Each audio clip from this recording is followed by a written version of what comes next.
Hello బిత్తిరి సత్యారా అండి మాట్లాడేది రవి ముద్రాజ్. Hello Mudraj sir Kumar. బిత్తిరి సత్య గారు, నా పేరు కేశవరెడ్డి అండి, రాష్ట్రీయ వానరసేన. చెప్పండి. ఏం లేదండి, మీరు ఒక వీడియో పెట్టారు కదా భగవద్గీతను కించపరుస్తూ. హలో హలో పెట్టాను. హలో బిత్తిరి సత్య గారు. హలో బిత్తిరి సత్య గారా మాట్లాడేది? అవునండి, నేనే బిత్తిరి సత్తు రెడ్డి గారు, చెప్పండి. అదే ఇప్పుడు మీరు ఒకటి వీడియో తీసి పెట్టారు కదా వీడియో భగవద్గీత మీద ఎందుకు అవుతుంది? బిల్లు గీత అని పెట్టారు కాండి మీరు. హలో ఉన్నప్పటి నుంచి మీరు చాలా చేసి ఉంటారంటే, మీరు అంటే హిందువులని కించపరచనీకని ఇవన్నీ చేస్తారా మీరు? భగవద్గీతను మీరు వేరే స్లాంగ్ లో చేసుకోండి. ఎప్పుడన్నా ఫోన్ చేస్తాం మేము ఇన్ని చేసారు మీరు. ఎన్నో ఇష్యూలు అంటే మీరు రెగ్యులర్ ఏదో చేస్తుంటారు కదా, ఎప్పుడన్నా కాల్ చేస్తామా మీకు మేము? మీరు ఎందుకు భగవద్గీతను కించపరుస్తూ చేస్తారు మీరు? హలో, పార్టీ పరంగా మాట్లాడదు వినండి. నేను పార్టీ కాదు. హలో బాబు, ఇది ఒక హిందూ ఆర్గనైజేషన్. నువ్వు పార్టీ అనకి, ఇది ఏ పార్టీకి సంబంధం లేదు బాబు, అర్థమైందా? కంప్లైంట్ ఇచ్చుకోపని మీద నేనే కంప్లైంట్ ఇచ్చినాం, మేమే కంప్లైంట్ ఇస్తున్నాం. బరాబర్ నీ మీద యాక్టివ్ ఉంటుంది. నువ్వు ఇచ్చుకో అనేది పెద్ద మాట్లాడుతున్నావేమో, నీకు లీగల్ ఎట్లా ఉండి చెప్పాలో చెప్తాం. నువ్వు అనుకుంటున్నావు, అర్థమైందా? హిందువులు అంటే దొరుకుతుందా నీకు? పార్టీ పరంగా నువ్వు పార్టీకి సంబంధం లేదని చెప్పిన హిందూ ఆర్గనైజేషన్. నువ్వు హిందువులను కించపరుస్తున్నావు, భగవద్గీతను కించపరుస్తున్నావు నువ్వు, అర్థమైందా? ఎవరిని మరి నువ్వు అయితే నేను నువ్వు హిందూ నీకు తెలవాలి. నువ్వు ఎట్లా కించపరిచినావు? నువ్వు నన్ను అడుగుతున్నావు. నువ్వెందుకు అట్లా చేస్తావు? ఏమంటే నీకు చెప్పిచేయాలా అంటున్నా? నాకు చెప్పి చేయాలి కాదు, హిందూ సమాజాన్ని కించపరిచే విధంగా నువ్వు చేయాల్సిన అవసరం లేదు అంటారా? నీకు చెప్పి చేయాలా అని ఏదో నువ్వు ఎదురు మాటలు మాట్లాడేది ఏమన్నది? ఏంటి కించపరిచింది ఎవరిని? పెళ్లి గీత అంటే నువ్వు భగవద్గీతను కించపరుస్తావా? నువ్వు భగవద్గీతను పెళ్లి గీత అని ఎట్లా పెట్టావు నువ్వు? నాకు చెప్పు.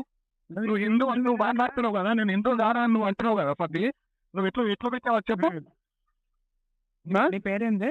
నా పేరు కేశవరెడ్డి. ఎంత వేసింది? నాదా 45 ఏళ్ళు. 46. 46 నాకు సంవత్సరం. నువ్వు పెద్దనే అంతే. కానీ హిందువులను ఒక నిమిషం, హిందువులను గౌరవించే విధంగా ఉంటూ నువ్వేం చేసుకోండి. నువ్వు అన్ని పక్కన ఒకటి గుర్తుపెట్టు. ఒక నిమిషం సత్య గారు, ఒక నిమిషం చెప్తున్నా. మరి నా పేరు అదే కదా. ఏంటి నీకు నచ్చలేదుగా? ఏదైతేనేదిగా. ఏది? అవును, నాకు నచ్చలేదు. నాకు నచ్చలేదు. 1000 మంది ఎవరికి నచ్చింది? 1000 మంది.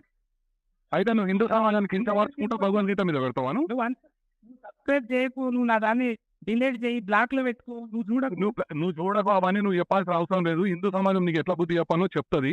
బరాబర్ హిందూ సమాజంతో నీకు చెప్పిస్తా. నువ్వు అనుకుంటున్నావు సబ్స్క్రైబ్ చేయకు, నువ్వు బ్లాక్ లో పెట్టుకో, నువ్వు చూడకు, ఇవన్నీ సినిమా డైలాగులు అవసరం లేదు.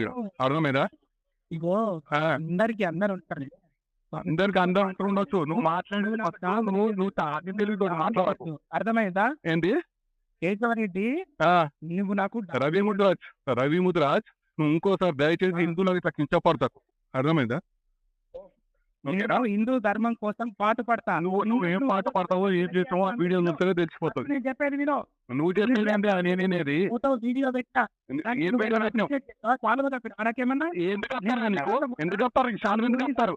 ఏం కించపరచుకుంటా నీకు ఛానల్ చెప్తాను. ఇంకా మాట్లాడుతున్నాను. ప్రచారం చేసినప్పుడు నీ బాధ్యత కదా. నేను ప్రచారం చేస్తాను, ఏం ప్రచారం చేస్తాను? నీకెందుకు ఎందుకు కించపరచుకుంటూ నీకు చెప్తారు? ఏంటి నీకు ఎందుకు కించపరచుకుంటే ఇక నీకు ఛానల్ కప్పాలా? నువ్వు చేసేది ఇంకా నేను సుఖమైన పని అని చెప్పి నీకు ఛానల్ కప్పాలి. చెప్పినట్టు రాస్తున్నది ఏంటి? నువ్వు నేను శ్లోకాలు పాడతా, నువ్వు ధర్మం హిందువులు ఉన్నావు కదా, నువ్వు ఒక శ్లోకం పాడతా. నీకు అవసరం మాకు లేదు. ఏదో కించపరచుకుంటా నువ్వు మాట్లాడి ఏదో ధర్మం అని ఏదో డైలాగులు అవసరం లేదు. అర్థమైందా? నువ్వు హిందూ సమాజాన్ని క్షమాపణ చెప్పు. నువ్వు అర్థమైందా? నేను హిందువును, నేను శ్లోకాలు వాడతా, నువ్వు అదే శ్లోకాలు తిరిగి పాడున్నా ముందలా. నువ్వు కించపరచి పాడాల్సిన అవసరం లేదు మాకు. అర్థమైందా? నీకు ఇష్టం వచ్చినట్టు పాడాల్సిన అవసరం నాకు లేదు. నీకు లేకపోతే నీకు హిందూ సమాజం ఏ రకంగా బుద్ధి చెప్పాలో అట్లా చెప్తాం. న్యాయబద్ధంగా చట్టబద్ధంగా అన్ని రైట్ ఎదుర్కోగలరు. రైటా? పనివే లేవు హిందూ సమాజము. నువ్వు కూడా ఒక్కనివే లేవు. నువ్వు పెద్ద హిందూ అని నువ్వు ఫీల్ అవుతున్నట్టు నువ్వు ఏం ఫీల్ కాక అట్లా. అర్థమైందా? ఇప్పుడు బరాబరిస్తాం సరే, బరాబర్ ప్రశ్నిస్తాం. అర్థమైందా? బరాబరి ఎదుర్కోవాలన్నా ఎదుర్కో.